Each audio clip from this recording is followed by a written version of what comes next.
Hi there, viewers. This is just a special edition that I would like to explain about, and this is something to do with the related of episodes 3 and 4. I hope you guys are wondering what movie I'll be talking about, and if you think it's Rogue One, a Star Wars story, then you're right. It is Rogue One. So, let me give you a bit of a detail. So, start your training. In Rogue One, I'm gonna exit the challenge. So in Rogue One, a Star Wars story, something to do with the Death Star, right? I mean, what's so great about the Death Star? What is so special about it? Well, happens to know that the Death Star was somehow created by a bunch of, of course everybody thinks it's a bunch of clone troopers or stormtroopers that are creating the Death Star. However, it was all part of one scientist, and by the name of Dr. Galen, I think. It almost sounded like Galen Merrick, but I was going to go with that, but no, it's not Galen Merrick. It's just a regular, it's more like a scientist named Dr. Galen. So, he knew that the Empire was kind of evil somehow. I don't know why. So he decided to start to defect against this Empire so quick. If you happen to notice why, the Empire just wanted to build the Death Star. Of course, something fell. I'm gonna restart. And you know how it goes. He was kind of living somewhere on, I do not know which planet it was. Somehow, you may begin the trial. He was protecting his family and his wife and daughter, of course. Of course, it's kind of, he still had doubts because he feels so terrible from what he was doing, building the Death Star in the first place, from helping out the Empire. And it's just, oh man. If you see how the Death Star was built, you see it on episode 3 at the very end. I'm not kidding. The very end of episode 3 is how the Death Star is being built, and it was being designed by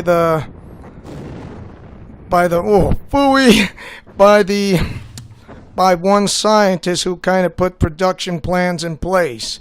What the most of the Empire knows, I'm guessing some of them might know, is that he's kind of built a fail-safe just in case if that kind of power falls into the wrong hands. And so Dr. Galen invented this fail-safe inside the core of the Death Star, hopefully that nobody can able to discover that kind of weakness or any whatsoever. And so he just wants to, how do I say this? Wants to give it to the Republic. So before that happened, before the Republic began, you might say that this movie is somehow connected to episodes 3 and 4. And yes, it does. The movie itself, people say it's a standalone movie. Usually the critics might say that. But to be honest, I don't believe that how do I say this? I don't believe the Rogue One, a Star Wars story, is not a standalone.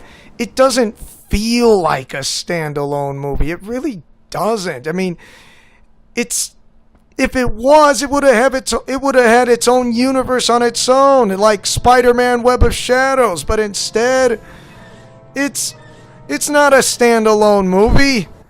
No, don't worry. I'm just switching lightsabers. It doesn't feel like a standalone movie. It feels more like how do I say this? It's connected. Episodes 3 and 4, Rogue One, A Star Wars Story. How would they say it's a standalone movie itself? It doesn't feel like a standalone movie to me. No, it's not. It's connected. How would they say Rogue One, A Star Wars Story is a standalone movie? And because it is not. Why? Because remember the movie of episode 4 that they stole the plans about that the Rebel Alliance have found a weakness inside the Death Star? Well, guess what? They did. Yes. Very well. Begin the training exercise. And usually how they say this is kind of like, okay, I got an idea. We're gonna say, okay, if this movie's a standalone, it should have been. But, however, this movie's connected with episodes 3 and 4 from the Star Wars universe. I'm serious. Of course, you know how it goes.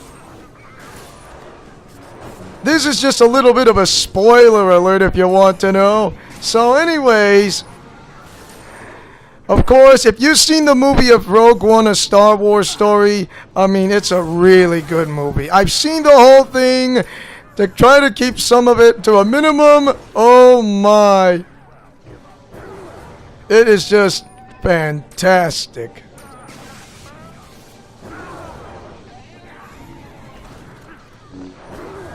It's just unbelievable.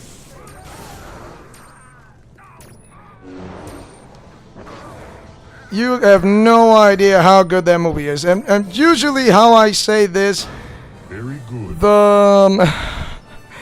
Wow, the power of the super laser from the Death Star of the giant space station which looks like a moon is incredibly huge.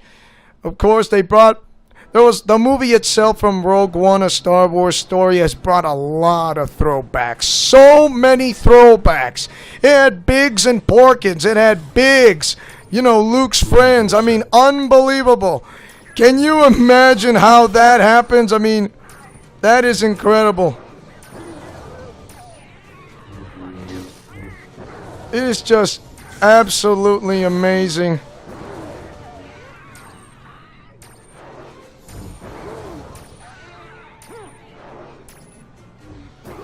I mean, how can you not comprehend something?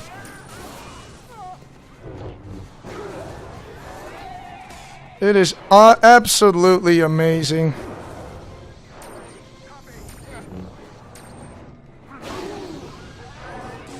Beat it, punk! I'm busy telling the commentary story. And so,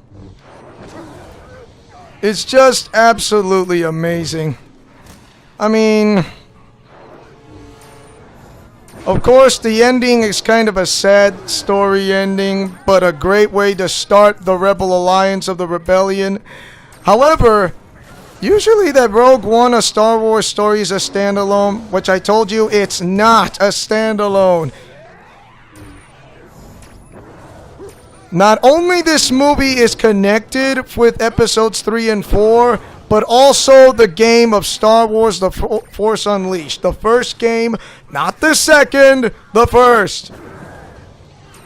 Of course, it has connections with episodes 3 and 4 of the second game, and maybe episodes 4 and 5? I don't know.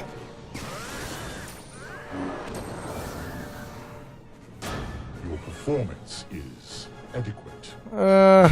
I'll try that again better. Okay, so, it was a silver medal. I can get gold. So, episodes 3 and 4 from Star Wars The Force Unleashed. How did the rebellion become what it became to be? Who created the Rebel Alliance in the first place? I mean, seriously.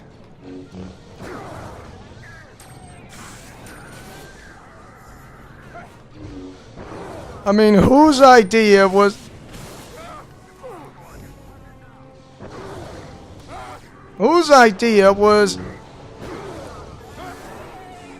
whose idea was to create a rebel alliance, and it's none other than Starkiller.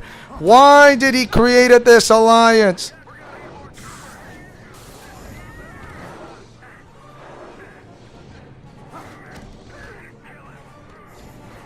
Uh-oh, nothing there. I thought there was something here. Come on, there was something there.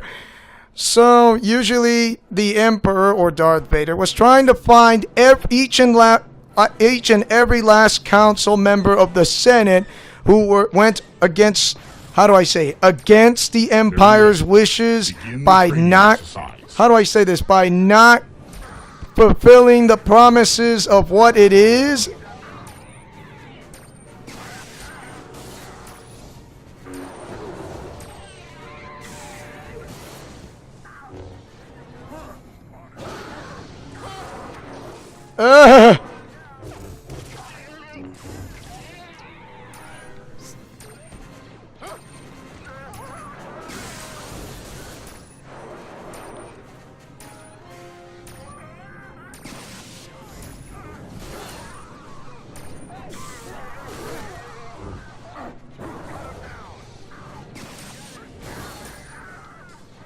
Oh boy. So usually, however, sorry, I was not kind of hoping getting a bit of a monologue. And so the Empire wants to look for the last remaining of the rebels. So in order to do that, they have to get a young Jedi who is absolutely incredibly strong, even though if he's somehow well trained or not, I believe so, and incredibly strong and significant. And here we have is Starkiller, who was kinda had a rough childhood by growing up as a young adult, being trained under by Darth Vader as the secret apprentice, and somewhat in some sort. And to matters, he had to find these people. I mean, Darth Vader actually was the one who came up with this group of rebels and dissidents. I mean, he was the one who gave the idea Starkiller about creating this rebel alliance. He created this huge group. I mean, if it weren't for Starkiller, from not to mention from Darth Vader's idea, the rebel alliance would not exist. I mean, how come? Because he did. He did it. He absolutely did it. Unbelievable. It's just incredibly insane. I mean, can't you just not realize that? How did the Rebel Alliance just somehow not wane itself, but become stronger to destroy the Empire? Not fail me. It is incredible.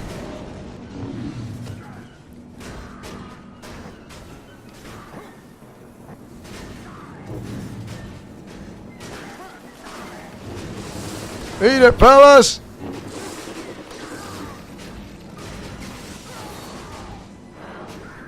Oh boy. And so, the only thing is, maybe I should have finished it off. What can you do?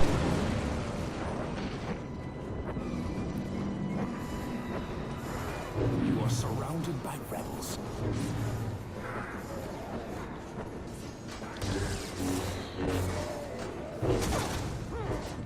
Ow! You will fight for me.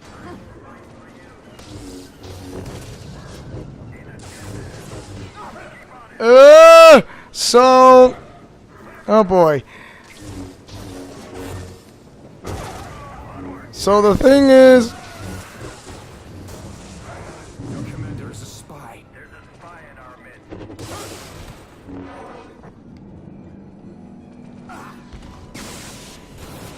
so the thing is, you know, I'm guessing. Thanks, Thanks, Empire! You know how to create the Rebel Alliance! You...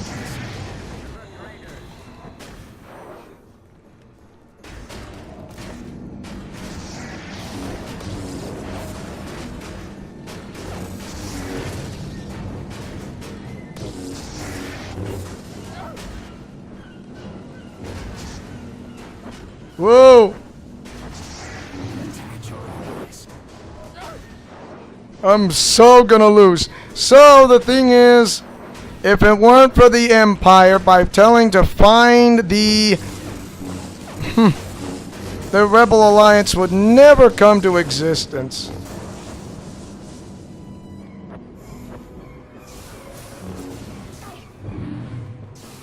Find them for me. You go away.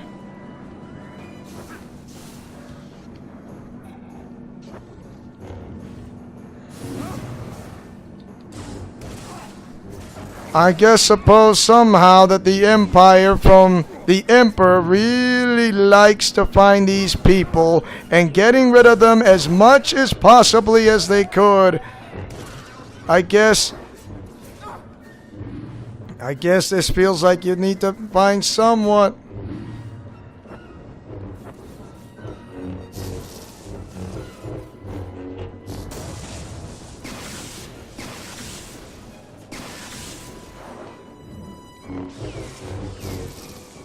Oh, come on.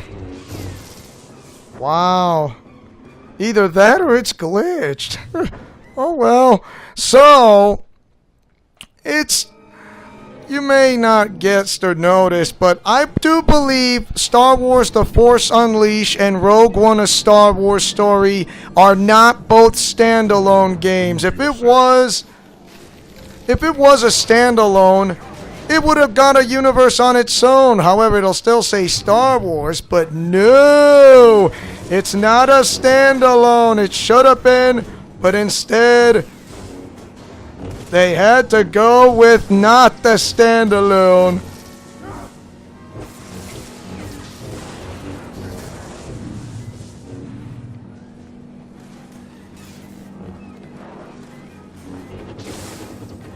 Haha, got you leaning, fellas. You will shoot your friends.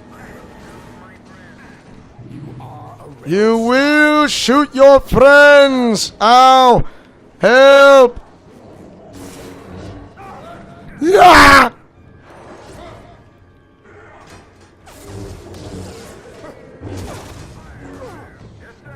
You are surrounded by rebels.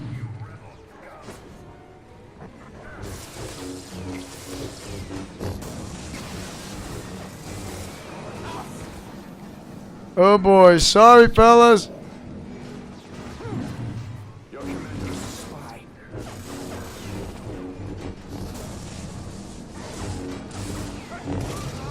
I'm almost there. You are surrounded by rebels.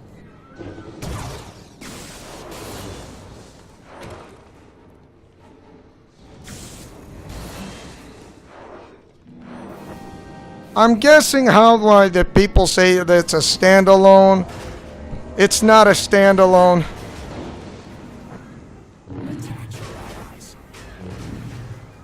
Those are not your friends.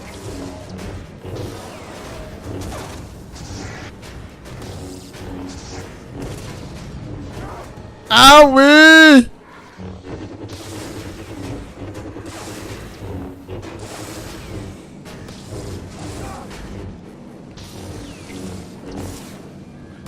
So the thing is, once again, you know how the story goes. The Death Star has to be the main key reason of why is it so gosh important.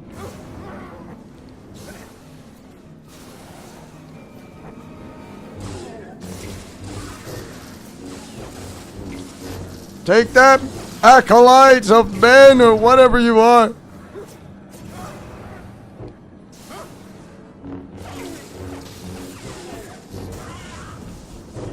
Sit, boo-boo. Ah, get off me!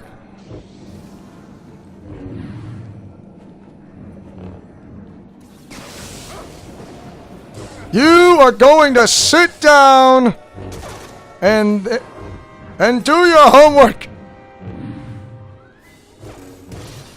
You are gonna go sit down.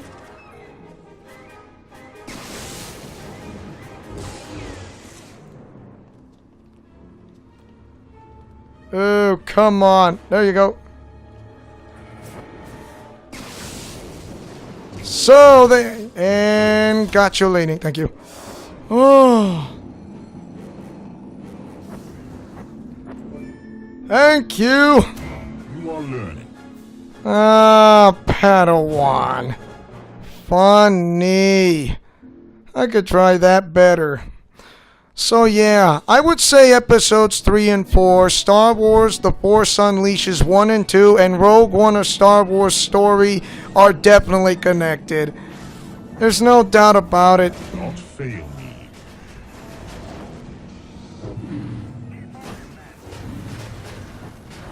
Wha-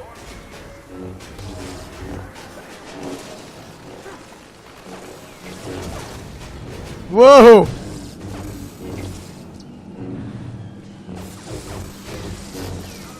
Come on, drop your guard, thank you.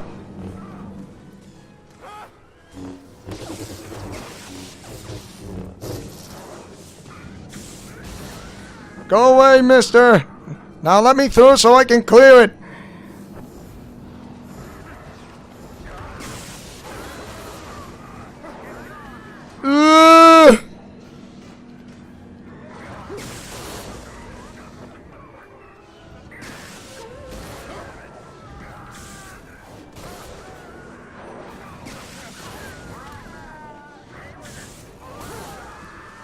Oh boy, I'm getting hurt.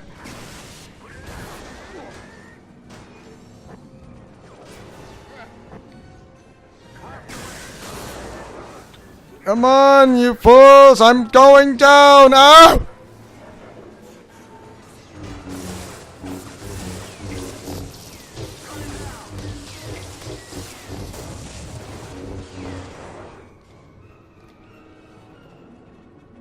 Ah, come on.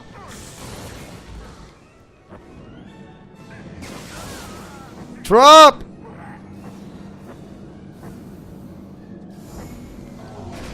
And shield gone. Ow.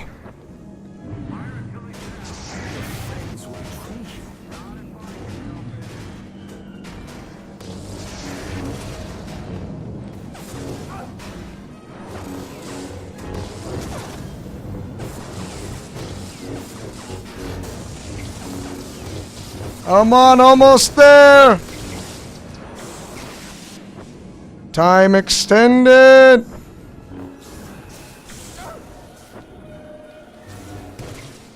And drop out of here.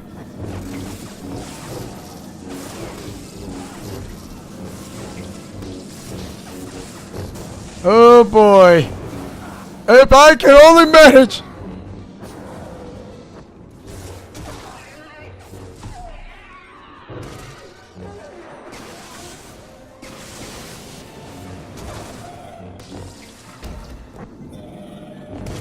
There we go.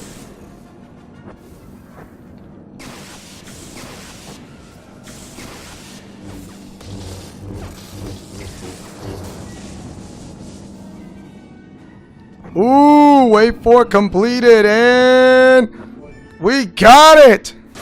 The cloning process has been perfected. Oh boy, so that explains of how, you know, Star Wars, episodes 3 and 4, Rogue One, A Star Wars Story, and Star Wars The Force Unleashed 1 and 2. I'm serious, those games are so completely connected that there's no doubt about it that it calls itself standalone stories. It's not. If it were standalone, it would have been like Spider-Man Web of Shadows. It would have been connected like Spider-Man Shattered Dimensions and Edge of Time. But instead, the game itself, not the game, the movie itself is not a standalone. It's definitely connected. So there you have it. And I would say that would be everything.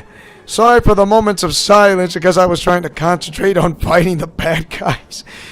In the comments section below, tell me, do you guys think that the story itself is connected to episodes 3 and 4 besides the movie along with Star Wars The Force Unleashed 1 and 2?